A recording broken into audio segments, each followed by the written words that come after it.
Hello friends, good morning. কেমন আছো তোমরা সবাই? আশা করি তোমরা সবাই ভীষণ ভালো আছো, সুস্থ আছো। আমিও ভীষণ ভালো আছি। আরও একটা নতুন ভিডিওতে তোমাদের সবাইকে জানাই অনেক অনেক অনেক স্বাগত। এখন ঘড়িতে বাজে হচ্ছে 8:10 কি 15 এরকম হবে। তো মেয়েকে স্কুলে দিয়ে সোজা চলে এসেছি কিচেনে। তো প্রথমেই করে নিচ্ছি হচ্ছে আমার আর হাজব্যান্ডের জন্য চা। আর শাশুমা যেহেতু চা খাবে, কিন্তু উনি এখনও নিচে রয়েছে, তো তার জন্য হাজব্যান্ড দোকানে যাবে, একটা তাড়া আছে, তো তার জন্য আমি আজকে চাটা বসিয়ে দিয়েছি। তো এখানে করে নেব হচ্ছে 2 কাপ চা। আর এখন কি হয়েছে বলো তো, কদিন ধরে দেখছি চাটা না খেয়ে না সকালের কোনো কাজে ঠিক এনার্জি পাচ্ছি না। তো আগে প্রথমে চাটা খাবো, তারপরে সকালের ঘরের যা বাসি কাজ আছে সেই সমস্ত কাজগুলোকে সেরে নেব। তো দেখো এখানে বলতে বলতে আমার 2 কাপ চা হয়ে গেছে। এবার চা হাজব্যান্ডকে চা দিয়ে আমিও নিয়ে নেব আমার চাটা। তবে আজকে দেখো কতগুলো বিস্কুট নিয়ে বসেছি, মেরি বিস্কুট, মিল্ক বিস্কুট আর হচ্ছে প্যাটিস। তার কারণ হচ্ছে আমি না প্রত্যেক দিন চায়ের সঙ্গে আমি পাউরুটি দিয়ে চা খাই। তো আজকে পাউরুটিটা যে শেষ হয়ে গেছে সেটা আমার মনে নেই, আর স্কুল থেকে যে আসার পথে নিয়ে আসবো সেটাও আমি আর ভুলে গেছি, মনে আর নেই বলে আনতে পারিনি। তো চা ঠাকে তারপরে চলে এসেছি ছাদে। আর এখানে দেখো কিছুদিন আগে পেঁয়াজের যে কলিগুলো হয়েছিল সেগুলো লাগিয়েছিলাম, তো এতগুলো পেঁয়াজ কলি হয়েছে। আর এদিকে দেখো কি হয়েছে, কাল রাত্রে মনে হয় বিড়াল বা কুকুরে দেখলাম আমাদের একটা টবের না সমস্ত গাছগুলোকে তুলে এরকম মাটিগুলোকে ছড়িয়েছে।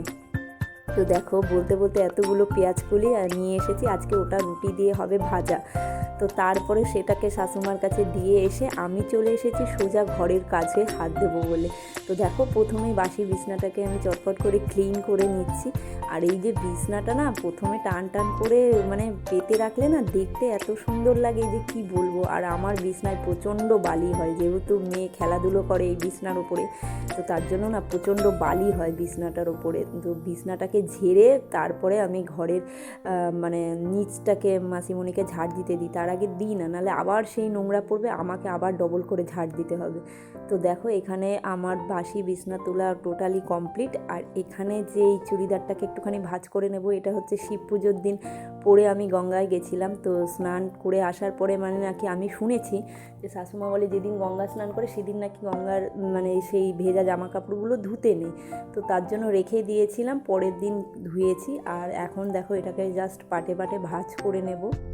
আর আমি কি করি বলো তো, চুড়িদার, প্যান্ট আর ওড়না এই 3 পিস সেটগুলো আমি একটার মধ্যেই ভাঁজ করে এইভাবে রেখে দিই। তাহলে কি বলো তো খুঁজে পেতে অসুবিধা হয় না। আমি যদি ওড়না প্যান্ট আলাদা করে রাখি না, তাহলে আমার খুব প্রবলেম হয় খুঁজে পেতে। আর এখানে দেখো কয়েকটা জামা কাপড় জমেছিল, মেয়ের জামা কাপড়, তো সেগুলোকে ভাঁজ করে নিয়ে তারপরে জায়গায় রেখে দেব। আর বললাম না প্রত্যেক দিনই আমার জামা কাপড় প্রায় অনেকই ভাঁজ করতে হয়। তো আজকে দেখলাম বেশ কয়েকটা অল্প জামা কাপড়ই রয়েছে, তো সেগুলোকেই ভাঁজ করে নিচ্ছি। আর এই সোয়েটার যে কবে তুলতে পারবো তার নেই ঠিক, সকালবেলাটার দিকে যেহেতু মেয়েকে স্কুলে দিতে যায় তো প্রচণ্ড ঠান্ডা থাকে, তো তার জন্য না এখনও পর্যন্ত কয়েকটা সোয়েটার রয়ে গেছে, সেগুলোকে আমি তুলতে পারিনি। আর এখানে দেখো কয়েকটা জামা কাপড় যেগুলো জমেছিল সেগুলো আমার টোটালি ভাঁজ করা হয়ে গেছে। তো আজকে প্রথমে ভেবেছিলাম কি যে ঘরের সমস্ত বাসি কাজগুলোকে কমপ্লিট করে স্নানটা সেরে নিয়ে তারপরে মেয়েকে আনতে যাব। তো কিন্তু যেরকম ভেবেছিলাম সেরকম ঠিক করতে পারিনি। ঘরের সমস্ত বাসি কাজ সারতেই আমার প্রায় 9টার বেশি বেজে গেছিলো। তারপরে যেটুখানি হাতে টাইম ছিল ওই টাইমের মধ্যে আমি না স্নানটা কমপ্লিট করে বেরোতে পারতাম না। তো টোটো চলে আসলে আমার প্রবলেম হয়ে যেত, তো তার জন্য আমি আর স্নান করিনি। তো ভাবলাম যে একেবারে মেয়েকে নিয়ে এসেই তারপরেই স্নান কমপ্লিট করে নেব। আর দেখো এখানে যে সমস্ত জিনিসগুলো একটু অগোছালো হয়ে পড়েছিল সেগুলোকে আমি চটপট করে ক্লিন করে নিচ্ছি। আর এখানে আয়নাটাকে দেখতে পাচ্ছ, এই দুদিন না এর আগের দিনই পরিষ্কার করলাম, তারপরেও কীরকম দাগ হয়ে গেছে। তো প্রত্যেক দিনই আমাকে এই আয়নাটাকে ক্লিন করতে হয়, প্রত্যেক দিনই করি, কিন্তু সেটা প্রত্যেক দিন হয়তো ভিডিওতে দেখানো সম্ভব হয় না। তো তারপরে সমস্ত কাজ সেরে চলে এসেছি কিচেনে। আর আজকে আমাদের দেখো সকাল সকাল হয়ে ভাত বসে গেছে। আর এদিকে একটা নতুন রেসিপি হচ্ছে বাঁধাকপি দিয়ে পেঁয়াজ দিয়ে বাঁধাকপি ভাজা। তো তারপরে মাঝে না আমি আর কোনো ভিডিও করিনি, একেবারে মেয়েকে স্কুল থেকে এনে ওকে একটুখানি রিল্যাক্স মুডে রেখে কিছু খেলনা দিয়ে খেলতে দিয়ে এসে আমি আগে স্নানটা কমপ্লিট করে একদম চলে এসেছি কিচেনে। তার কারণ কিন্তু অনেকটা বেলা হয়ে গেছে, যেটা বোঝা যাচ্ছে না হয়তো। আর যেহেতু ভিডিও অন করে কাজ করছি তো একটু তো সময় লাগছেই। তো এখানে আমি শাশুমাকে বলেছি যে তুমি বাদবাকি রান্নাগুলো উনি করে নিয়েছে, আর এদিকে আমি মাছ আর ডালটা করছি। তো ওদিকে হচ্ছে পেঁয়াজ দিয়ে 1 সোমবারের ডাল, আর এদিকে হচ্ছে রুই মাছ ভাজা। তো আজকে মেয়েকে সমস্ত সবজি দিয়ে রুই মাছের ঝোল করে দেবো। আর এটা শুধু মেয়ের জন্য না, আমরা সবাই এটাই আজকে খাবো। আর এখানে একটা কাণ্ড হয়েছে দেখো, যেহেতু এদিকে আমি আর শাশুমা কথা বলতে বলতে রান্না করছি, আর এদিকে উনি কথার ছলে না মানে ভুলে গেছে বিস্কুটের কৌটোর মধ্যে হলুদ ঢেলে দিয়েছে। মানে সমস্ত বিস্কুটগুলো একদম হলুদ হয়ে গেছে। এখানে এত হাসি পাচ্ছিল, মানে কি বলবো। আবার সেটা মোবাইলে দেখাতে যাচ্ছিল, শাশুমা আবার কেড়ে নিয়েছে। মানে কথার ছলে মানে মাথা থেকে আউট হয়ে গেছে কোন কৌটোর মধ্যে কি ঢালছে। তো তারপরে দেখো কথা বলতে বলতে এখানে আমি সমস্ত সবজিগুলোকে কড়াইয়ের মধ্যে দিয়ে হালকা একটুখানি ভেজে নেব। আর ওদিকে দেখো পেঁয়াজ দিয়ে 1 সোমবারের ডালটাও করে নিয়েছি, এখনও সিটিটা ওঠেনি। মানে যেহেতু এত তাড়া ছিল তো তার জন্য সিটিটাকে চটপট করে তুলে দিয়েছি। আর ওদিকে ডালটা হচ্ছে, আর এদিকে আমি মাছের ঝোলটাকে করে নেব।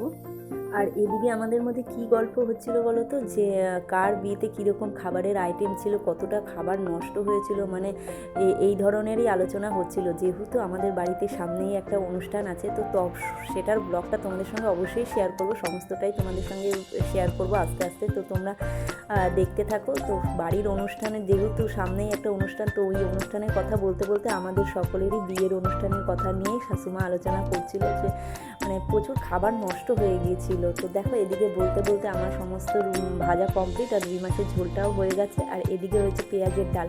তো তারপরে খাওয়া দাওয়া কমপ্লিট করে আর কোনো ভিডিও করিনি, সোজা সন্ধ্যেবেলায় চলে এসেছি রেডি হয়ে। আর এদিকে এখন আমরা যাচ্ছি হচ্ছে শপিং করতে। তো কী শপিং করব না করব সবটাই তোমরা দেখতে থাকো। তো সোজা চলে এসেছি শাড়ির দোকানে। দেখো এখানে কত সুন্দর সুন্দর শাড়ি দেখাচ্ছে। তো প্রত্যেকটা শাড়ি এখানে এক একটার থেকে এক একটা এত সুন্দর, মানে আমাকে যে কটা দেখেছি আমার সব কটাই ভীষণ পছন্দ হয়েছে। তো তোমরা যদি শাড়ি কিনতে যাও চুঁচুড়ার এই দোকানটাতে একবার এসে ঘুরে যেও, প্রচুর কালেকশান আছে, আর প্রত্যেকটা ভীষণ সুন্দর, আর প্রত্যেকটা রিজনেবল প্রাইসের মধ্যে। তো দেখো শাড়িগুলো এক একটা এত সুন্দর লাগছে দেখতে। তো এতগুলো শাড়ি দেখার পরে এখান থেকে তো আমি একটা শাড়ি নিয়েছি, তো কোনটা নিয়েছি সেটা তোমাদের সঙ্গে অবশ্যই শেয়ার করব। তো দেখো এই শাড়িটার কাজটা জাস্ট অসাম লাগছে দেখতে।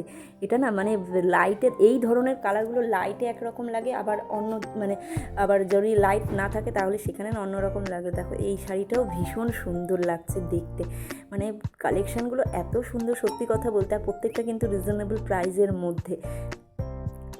আর উনি যে শাড়িগুলো দেখাচ্ছিল প্রত্যেকটা শাড়ির নাম আমাকে বলেছে, তবে আমার একটা শাড়িরও নাম মনে নেই। আর ওনাদের ব্যবহারও না ভীষণ ভালো ছিল। তো আমি ওনাকে মানে ভিডিও করার আগে একবার জিজ্ঞাসা করে নিয়েছিলাম যে আমি কি একটু ভিডিও করতে পারি, তো উনি বলেছিল যে ঠিক আছে, কোনো অসুবিধা নেই। আর এখানে দেখো গ্রিনের মধ্যে একটা শাড়ি দেখাচ্ছিল, তবে গ্রিন কালারের শাড়ি আমি নেব না, আগেই বলেছি আমার প্রচুর গ্রিন কালারের শাড়ি আছে। তারপরে এই নেটের শাড়িটা আমি দেখতে চাইছিলাম, ভীষণ সুন্দর লাগছিলো, আমার ভীষণ পছন্দ হয়েছিল, কিন্তু হাজব্যান্ডের পছন্দ হয়নি বলে নিতে পারিনি। আর আমি না আমার পছন্দের থেকে ওর পছন্দটা আমার কাছে বেশি ভালো লাগে, কারণ ও খুব ভালো চয়েস করতে পারে, কালার বলো যে কোনো কিছু বলো। তো তারপরে দেখো সোজা চলে এসেছি জুতোর দোকানে। এখানে মেয়ের জন্য একটা নেব জুতো। তো অনেকগুলো জুতো দেখেছিলাম, কিন্তু কোনোটাই ঠিকঠাক করে পছন্দ হচ্ছিল না। শেষ পর্যায়ে এটা একবার দেখলাম, তবে এটা এত বড় হচ্ছে যে ঠিকঠাক মতন পায়ে সেট খাচ্ছিল না বলে এটা আমি নিতে পারিনি। তো তারপরে আর একটা জুতো পছন্দ করা হয়েছিল, এই জুতোটা, তবে এটাও বড় হয়েছে, কিন্তু কিছু করার নেই, এটা আমার একটু বেশি ভালো লাগছিলো। আর ওর জন্য যে ড্রেসগুলো নিয়েছি সেই ড্রেসের সঙ্গে এই জুতোটা ভালো ম্যাচ হয়েছে। তো তারপরে দেখো আমাদের শপিং করা কমপ্লিট। এরপরে আমরা চলে গেছিলাম সোজা একটা বিরিয়ানির দোকানে। তো সেখান থেকে বিরিয়ানি মোমো নিয়ে সোজা চলে এসেছি বাড়িতে। আর দেখো এতগুলো ব্যাগ আর এক হাতে ক্যামেরা নিয়ে আমার উঠতে প্রচণ্ড প্রবলেম হচ্ছিলো। তো চলো আজকের ভিডিওটা এখানেই শেষ করছি। চলো টাটা, বাই বাই।